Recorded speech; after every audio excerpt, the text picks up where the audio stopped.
I kicked open the hotel door so hard it bounced off the wall. And there she was, Olivia, my wife, straddling another man. Her gym-toned legs wrapped around him like I'd never existed. The music was blasting, the champagne bottle was already half empty, and the worst part? She laughed when she saw me. Jake? She smirked, still on top of him. You're seriously stalking me now? That was the moment I realized this wasn't a mistake. This wasn't weakness. This wasn't some emotional breakdown she'd cry and apologize for. No, this was planned. Rehearsed. Repeated. My wife didn't just cheat on me, she chose this. Repeatedly. Let me rewind. Just 45 minutes earlier, I was parked across from the downtown Avalon Hotel, gripping my steering wheel hard enough to leave marks in it. The little AirTag I'd hidden in her gym bag showed her location wasn't a gym. It was a 4-star hotel that rents rooms by the hour. Real subtle, Liv. She told me she was going for an evening workout with her friend Amber. I texted Amber. We haven't worked out in 2 weeks. She wrote back. My hands started to sweat. My gut already knew, but my heart needed proof. So I followed the tracker. No hesitation. No second guessing. Just that creeping burn in my chest growing hotter with every block I drove. When I saw her stepping out of her car in that tight black dress, the one she used to wear only for me, I knew I was about to catch hell with lipstick on. She strutted inside like she owned the place. 5-inch heels. Hair curled. That same confident smirk that used to turn me on. Now? It made me sick. I waited 5 minutes, 10. Then he showed up. Tall. Cocky. Covered in gym tattoos. Like he walked straight out of a protein powder ad. She ran up to him, threw her arms around his neck, and kissed him like she'd been starving for him all day. I lost it. I ran into the hotel behind them, followed the elevator to the 3rd floor, then sprinted down the hallway, heart thundering in my ears. I heard the moans. The giggles. The sounds that used to belong to our bedroom. Then I kicked open the door, and now here we were. She didn't even get off him. Just grabbed the sheet to cover herself, and rolled her eyes at me. You're so dramatic, Jake. It's not what it looks like. Not what it looks like. I growled. You're literally on top of him. She slid off the guy and stood, not bothering to put on anything more than her attitude. Maybe if you weren't so boring. Maybe if you had ambition. Maybe if you didn't ask me to turn down guys who actually make me feel something. I couldn't believe what I was hearing. I stood there, frozen, watching the woman I married morph into someone completely unrecognizable. The guy, his name was Mason, apparently, just chuckled and said, You should leave, man. You're embarrassing yourself. So I introduced my fist to his face. He went down hard, smashing into the nightstand, groaning. Olivia screamed and shoved me back, fury in her eyes, not because she was sorry, but because I'd interrupted her night. You psycho! You just ruined everything! Everything? I spat. You already ruined everything the second you opened your legs for him. Her eyes widened, not from shame, but from rage. You think I owe you anything? You're pathetic. You think a couple date nights and flowers make up for how dull you are? I deserve better. That's when it hit me. She didn't even feel guilty. She thought she deserved to cheat. Like loyalty was a burden I placed on her. And in that moment, something inside me flipped. I wasn't going to cry. I wasn't going to beg. I wasn't going to talk about my feelings. No, I was going to make sure she'd remember this night as the one where everything changed. I stood in that hotel room, surrounded by broken glass and betrayal, and realized something. I wasn't heartbroken. I was furious. Not because she cheated. That much was already burned into my bones. But because she looked me dead in the eye and acted like I was the problem. Mason groaned on the floor, holding his jaw like a baby.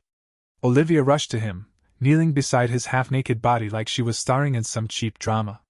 Are you okay, baby? She whispered, touching his face. Baby? She used to call me that. I couldn't help it, I laughed. Loud, bitter, borderline maniacal. So that's how it is. You lie, cheat, and now you play nurse to your boy toy while I stand here like some kind of clown? She stood up and crossed her arms. Her dress was half off her shoulder, mascara smudged, yet she still had that arrogant posture, like I was just some nuisance ruining her Friday night. Grow up, Jake, she snapped. You always act like the victim. Maybe if you spent half as much time being exciting as you do sulking around the house, This wouldn't have happened. Boom. There it was. Blame me for her climbing into another man's bed. Classic Olivia. I should have walked out. Any sane man probably would have. But I wasn't sane anymore. Not after what I saw. Not after what I heard. I didn't just see a woman cheat. I saw my wife, the woman I built a life with, talk to me like I was trash. Worthless. Forgettable. You don't even know what you've done, I said quietly. She rolled her eyes. Oh no, Jake's about to give a dramatic speech. Can you just go already? We've got plans. She actually had the audacity to ask me to leave the room I just caught her cheating in. Plans? She had plans, with him. I clenched my jaw so tight I thought I'd crack a molar. My fists were balled up, but I wasn't about to give her another excuse to call the cops. No, I needed to hit back smarter. Colder. Longer lasting. I looked her straight in the eye and said, You want out? You're out. She scoffed. Thank God. You'll wish you hadn't said that. And then I left. Not because I was done, but because I had work to do. The ride home was a blur. My hands trembled on the steering wheel. My heart beat so loud I could barely hear the engine. But my mind? It was crystal clear. I wasn't going to wallow. I wasn't going to post sad quotes online or cry into a pillow. I was going to take everything she valued and rip it away from her, one thread at a time. And the first step? Lock her out. I got home, changed every password. Bank accounts, streaming services, joined emails. Changed the locks. Packed her clothes into black trash bags and left them neatly on the porch like the garbage she'd become. I even folded her gym gear. Call me petty, I call it poetic. Then I sat on the couch, in the silence of our now empty house, and did what she never expected. I started collecting evidence. Screenshots. Location logs. Texts from Amber confirming she lied. I even pulled up hotel receipts using her shared account. She'd be paying for her own destruction. Because while Olivia was busy playing dirty, I was about to play smarter. You see, Olivia thought she was dealing with the same man she married. The quiet one. The soft one. The one who forgave easily and argued rarely. But that man died tonight. The man who rose in his place? He doesn't negotiate. He doesn't forgive. And most importantly, he never warns twice.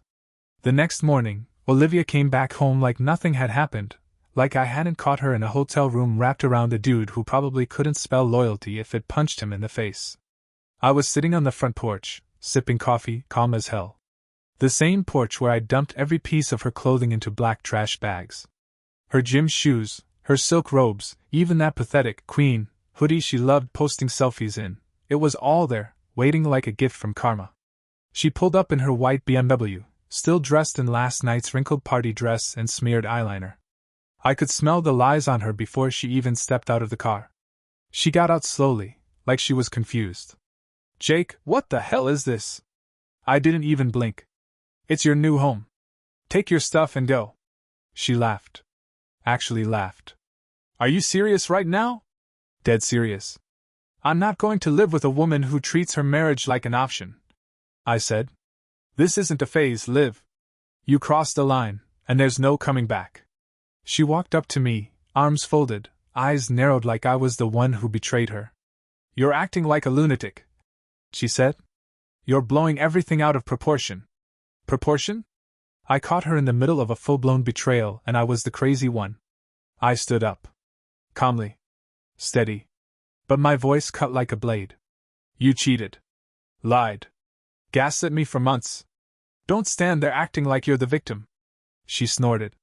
You're just mad because someone else made me feel things you couldn't. Boom. That was it. The last nail. You know what? Good, I said. Go feel something else. Somewhere else. Because you're never setting foot in this house again. Then came the crocodile tears. Jake, please don't do this. We can fix this. It was just one mistake. One mistake? I barked. Liv, this wasn't a one-night slip. You planned this. You dressed up for it. You laughed when I caught you. You tried to humiliate me. Her tone flipped in a heartbeat. Just like that, the tears vanished, replaced with venom. You think you're so righteous? She spat. You don't have the balls to leave me. You'll be crawling back once you realize I was the best you ever had. I smiled. Cold. Sharp. Final. I already changed the locks. Froze our joint accounts. You have nothing here. She opened her mouth, but I cut her off. And don't bother with threats. I have the hotel receipts, the text logs, everything. If you try to play dirty, I'll bury you in court. That shut her up. She stared at me for a moment, like she was seeing a ghost. Maybe she was. The version of me that would have begged, cried, or given her a second chance? That guy was dead. Olivia finally grabbed the bags and stormed off. No more drama. No more begging. No more lies. Just the slamming of a car door and the screech of tires as she sped off into her new life, a life without me. But I wasn't done. Not even close. That same day, I met with my lawyer Chris. One of those no-nonsense, ironclad types who could gut a case in court and leave no survivors. I want everything documented, I told him. The affair, the evidence, the financials. I want full control of the house, and I want out of this marriage without paying a cent. Chris nodded. She's about to have a very bad month. Good. She deserved it. I wasn't just ending a marriage, I was burning the whole illusion she built and salting the ground beneath it. This wasn't revenge. This was justice. 2 days after I filed the divorce papers, Olivia tried to play the sympathy card. She showed up at my office unannounced, tight jeans, low-cut blouse, fake tears locked and loaded. Typical. She walked in like she still had power over me, like her perfume and a sad pout could undo the fact that I watched her cheat with my own eyes. Jake, can we just talk? Please? She whispered, looking around the office like she expected me to protect her image. I leaned back in my chair, arms folded. There's nothing left to say. She stepped closer. This doesn't have to be ugly. I laughed. You slept with someone else and lied about it for months. What exactly would you call ugly? She blinked. Paused. Then her voice sharpened. You think you're so tough now, huh? What, just because you hired some pitbull lawyer and tossed me out like trash? You're still that boring, safe little husband who bored me to death. And there it was again, that same arrogance that poisoned our entire marriage. She thought she'd break me down with shame. That I'd second-guess myself. That I'd chase her one more time like some desperate fool clinging to a fantasy. Not this time. You broke something you can't glue back together, I said. And trust me, I'm not the one who'll regret this. I pressed the intercom and told my assistant to show her out. Olivia stood there for a second like she might explode, then spun on her heels and walked away, heels clicking like nails in her own coffin. She thought that was the end of it. It wasn't. That same night, she tried to drain our joint savings. Joke's on her, I'd already moved every dollar into a separate account under my name. She was locked out of everything, the house, the finances, the life we built together. She traded it all for hotel sheets and empty thrills. Then she tried to smear me. Called up mutual friends. Told them I'd emotionally neglected her. That she was driven into another man's arms. Pathetic. And even worse? Some of them bought it. Until I started sending screenshots. Receipts. GPS logs. Hotel bills. The text from Amber confirming Olivia had lied. People started switching sides real fast. And the best part? Olivia's affair partner, Mason, was already backing away. I saw the texts. He thought she was just a fling. A gym hookup. The second she started talking about being together for real, he ghosted her like a cheap Tinder date. She went from queen of her little fantasy to rejected, broke, and exposed in under a week. But I didn't stop there. I had one more play to make. Something permanent. Something that would haunt her every time she tried to move on. I released a public statement. Nothing slanderous, nothing emotional, just the facts. A clean, cold breakdown of the events, the betrayal, and why I was filing for divorce. It spread like wildfire. Everyone from her yoga class to her old coworkers saw it. And suddenly, the girl who used to strut around like she was above consequences couldn't even walk into her favorite cafe without someone whispering behind her back. Karma didn't just knock on her door. It moved in, made coffee, and settled on her couch. But this wasn't about humiliation. Not really. It was about closure. About showing her, and every other liar like her, that some men don't just suffer in silence. Some of us fight back. With precision. With evidence. With consequences. She wanted war. She got one. And I was just getting started. A week passed. I didn't hear a word from Olivia.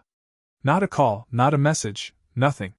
Just the silence she used to weaponize now turned against her. I figured she was busy dealing with the fallout. Mason had ghosted her. Mutual friends had distanced themselves. And her perfect social media life? It had gone suspiciously dark. Then, on a quiet Thursday evening, she showed up at the house again. No makeup this time. No attitude. Just a hoodie, sweatpants, and a face I barely recognized, haunted, worn, desperate. She rang the doorbell 3 times. I didn't open. She knocked. Still nothing. Finally, she just sat down on the doorstep. After 20 minutes, I cracked the door, leaned against the frame, and looked at her like she was a stranger. Because at this point, that's exactly what she was. I don't have anywhere to go, she said softly, voice shaking. Mason blocked me. My sister won't talk to me. I can't afford rent right now. I'm sorry, Jake. Please, let's just talk. I stared at her. No anger. No pity. Just that hollow calm that only comes after you've already died inside and been reborn. Now you want to talk? I said. You weren't so talkative when you were riding someone else in a hotel room. She flinched. Good. I made a mistake, she whispered. You made a series of choices, I corrected. You lied. Repeatedly. You humiliated me. Repeatedly. You even tried to blame me. Don't insult both of us by calling that a mistake. Tears rolled down her face, and for a second, I saw the woman I once loved. The one I took on road trips.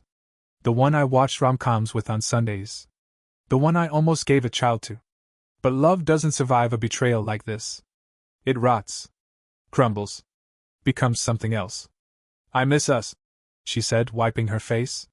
I miss the way you looked at me like I was the only woman in the world. No one has ever loved me like you did. She was right.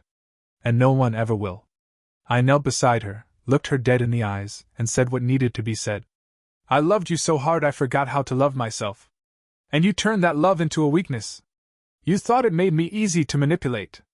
You mistook kindness for stupidity. Loyalty for desperation. But you don't get to miss us now that you've burned us to the ground. She sobbed, mouth open, unable to form a word. I stood up, walked back inside, and said one final thing before closing the door. You're not coming back. Ever. Click. Locked. She stayed there for a while. I watched from the upstairs window. She curled up in a ball like a broken thing and rocked back and forth like reality was finally kicking in. But I felt nothing. No revenge high. No guilt. Just peace. A heavy, quiet peace I hadn't felt in years. That night, I did something I hadn't done in forever. I slept straight through the night. No tossing. No thinking. No waking up wondering if she was texting someone else in the bathroom. Just silence. And freedom. And the first breath of my new life. You see, Olivia thought I'd be her safety net. But I was always the fire. She just didn't realize it until she got burned. The mornings felt different now. No fake smiles across the kitchen. No awkward silence over coffee. No checking her location when she went to the gym. Just me, black coffee, and peace. For the first time in years, I wasn't living in fear of what I'd find if I looked too closely. I wasn't rehearsing conversations in my head. I wasn't playing detective in my own damn marriage. I was free. And with that freedom came something unexpected, clarity. I started noticing things. How much of myself I had sacrificed to keep her happy. How I stopped hanging out with my friends because she'd guilt-trip me. How I gave up hobbies because they didn't involve her. How I took on extra work shifts so she could buy her $300 gym sets and smoothies made of lies. I was the foundation of her comfort, the punching bag for her moods, the backup plan she never thought she'd lose. And now? Now she had nothing. Meanwhile, I was rebuilding. Started hitting the gym again, not to impress anyone, but for me. Noticed how good it felt to sleep without stress, to laugh without second-guessing what was behind it. Even picked up boxing lessons, something I always wanted to try but wasn't practical. In Olivia's words, everything that used to feel heavy now felt light. Everything that used to revolve around us now belonged to me. My time. My goals.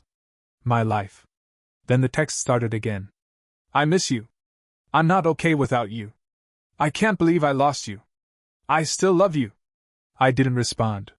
Because I finally understood something. When someone shows you who they really are, believe them. Olivia didn't cheat because she was drunk, or confused, or having a breakdown. She cheated because she wanted to. Because she thought I wouldn't do anything about it. Because she believed she'd always be safe in the seat of my love while dancing in the arms of someone else. But love isn't unconditional when respect is gone. You take a man's respect for granted, and there's no going back. I forwarded every message to my lawyer. He advised documenting them for court, just in case she tried pulling emotional manipulation later. Chris was a shark. The kind of guy who didn't flinch when I said I wanted everything on the table. No mercy, I told him. He grinned. Then let's show her what accountability looks like. Meanwhile, Olivia tried harder. She called my mom. Left voicemails for my sister. She even reached out to old college friends, painting herself as broken, regretful, trying to make things right. But no one was buying it anymore. I made sure the truth got out, without drama, without exaggeration. Just cold, brutal facts. Because facts don't need defending. And neither did I anymore. One evening, I found myself sitting in my backyard, just staring at the sky, letting silence wrap around me like armor.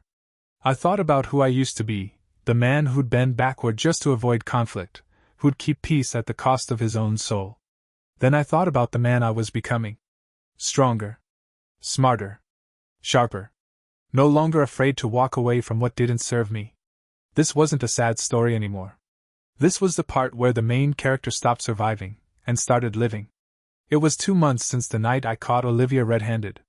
2 months since I turned my back on everything we built, burned the fantasy to the ground, and walked through the ashes into something better. And just when I thought I'd finally closed the door for good, she showed up again. Not with drama this time. No games. No screaming. She stood at the gate quietly, holding a box.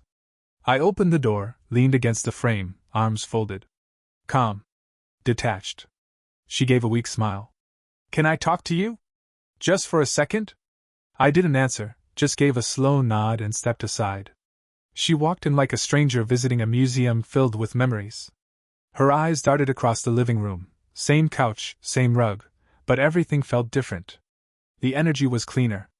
Colder. Hers was gone from every corner. She sat on the edge of the armchair like it would bite her. I stayed standing. I brought some things, she said, holding out the box. Photos. Letters. That old anniversary book we used to fill out every year. I didn't reach for it. I don't need any of that. Her hands trembled slightly as she set it down on the coffee table. I've been going to therapy, she said. Trying to understand why I did what I did. Why I destroyed the one thing that actually made me feel safe. I stayed silent. Not because I was trying to be cold, but because I no longer felt anything for her. And that scared her more than any screaming ever could. She looked up at me with watery eyes. I lost everything, Jake. You. My friends. My reputation. Mason ditched me a week after you found out.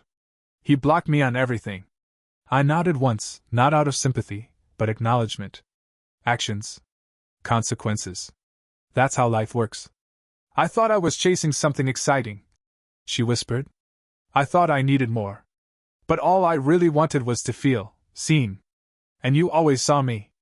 I just didn't realize what that meant until you stopped. I almost felt sorry for her. Almost. But then I remembered that smirk at the hotel. The way she belittled me. The way she tried to flip the script like I was the problem. Now she sat here, the weight of her choices finally pressing down, and it was too late. Far too late. Jake, I know we can't go back to what we were, she continued, her voice cracking. But maybe we could talk, get dinner sometime, rebuild as friends. Or just not be strangers. I stepped closer, and her eyes lit up for a second, like she thought there was hope. There's no dinner, I said. There's no rebuilding. There's no us anymore. Tears spilled from her eyes, but I didn't flinch. You killed that version of me the night you laughed in my face while sitting on another man. You buried the idea of us when you made me feel small, like love was something you could throw away when it got boring. She looked like she wanted to disappear. But I wasn't done. I don't hate you, Olivia. I pity you. Because one day, you're going to meet someone who treats you like a queen again, and you'll destroy him too.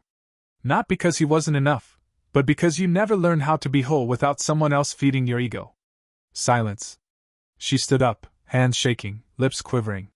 I guess I deserve that, she whispered. You deserve exactly what you gave, I said coldly. Nothing more. Nothing less. She turned and left. No more pleas. No final hug. No dramatic goodbye. Just a woman walking away with a box full of memories, and a heart full of regret. And me? I watched her disappear down the driveway, knowing it was truly the last time. The chains were broken. The poison was gone. I wasn't just healed. I was reborn. It's been 6 months since I caught Olivia with another man. 6 months since I walked out of that hotel room a different person. I didn't just survive betrayal, I rebuilt from it. Today, I'm not the man who stood frozen at that hotel door, heart shattered and hope bleeding out onto the floor. I'm the man who turned that pain into purpose. The man who no longer flinches at the sound of her name. The man who found power in letting go. I moved out of the house a few weeks ago. Got a loft closer to the city, modern, minimal, clean, just like my new life. The divorce is finalized. Chris, my lawyer, made sure I walked away with everything I needed. Olivia? She tried to negotiate, tried to cry, even sent one last "Please just meet me" message. I left her on read. Now I go to sleep in a place that doesn't whisper lies from the walls. I wake up with peace. I eat better, train harder, work with focus. The fog she left behind? Gone. Replaced by fire. There's no sadness left. Just clarity. You see, betrayal doesn't destroy you, it reveals you. It peels back everything fake, everything forced, until you're staring at the raw version of yourself. And you either crumble, or you build. I built. And not just muscle or wealth, I built boundaries. Confidence. Standards. The kind that won't let another Olivia get within 100 miles of my life. People ask if I'll ever trust again. The answer is simple, yes. But trust now comes with armor.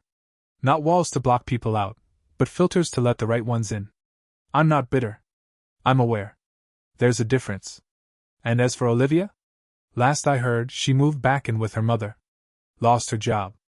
Got rejected by 3 of the guys she tried to latch onto after Mason disappeared. The Jim Bunny Queen now spends her days scrolling through old pictures and wondering when it all fell apart. She'll say I changed. She's right. I changed into the man she never deserved. And here's the part one hope sticks with anyone going through something similar. You don't owe your loyalty to someone who weaponized your love. You don't need to stay and prove your worth to someone who couldn't see it. You don't fix betrayal. You bury it. And then you rise. If you're standing in the wreckage of a relationship right now, wondering if you're too broken to move forward, listen to me. You're not broken. You're becoming. Every lie they told you, every moment you felt invisible, every time you questioned your own gut, that was them trying to dim your light. And now? It's time to flip the switch back on. Would I do it all again? Honestly? Yeah. Because without Olivia's betrayal, I would have stayed small. Safe. Stuck. Now I know exactly who I am. And if I ever love again, it'll be with someone who values loyalty as currency. Someone who knows that commitment isn't seasonal. Someone who understands that love isn't just passion, it's respect, consistency, and showing up even when it's not convenient. But even if that never happens, I'll be good. Because I've already won. I walked through hell, barefoot and alone, and came out the other side laughing. This isn't the story of a man who got cheated on. This is the story of a man who refused to stay broken. And if you're reading this, going through your own hell, let this be your reminder. Sometimes the worst thing that happens to you is exactly what you needed. Not the end of your story. Just the beginning.